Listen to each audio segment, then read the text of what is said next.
All right, parents, here's some backstory of one of my favorite drills to teach kindergartners. It's called fox feet. And it relates to the Find Your Center drill that I am posting in some other videos. And again, the story with that is I realized when I started teaching elementary PE that children had not been taught properly how to connect with their feet.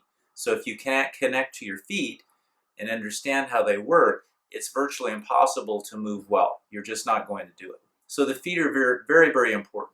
They're also loaded with nerve endings. So the more finesse you have in your feet, the more enriching it is for your brain as well. So as the story goes, I have a portable trailer with a steel ramp, and my kindergartners were coming up making all kinds of racket. It was a horrendous noise. And I started thinking that they really need to walk more like foxes. They should be light in their feet. So I just made it a playful game for them. And I showed them, well, they knew what a fox was. That was good on the schema part of it.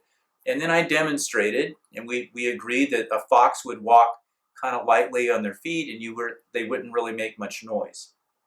And so we started doing that, and I taught them at Q, when they went into the classroom, all I had to do is say fox feet.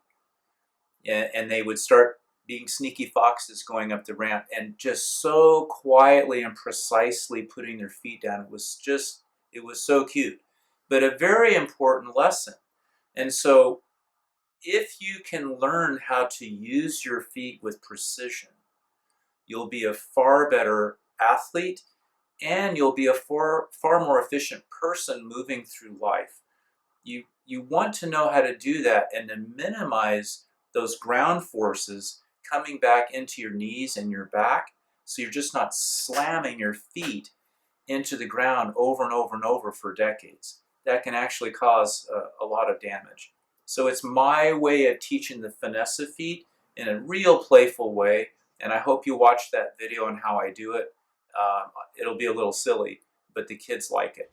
All right, we're using our fox feet. Foxers are quiet and they're sneaky. Partners for using your fox feet.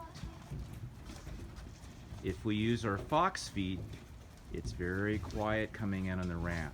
It's not noisy. Thank you for using your fox feet.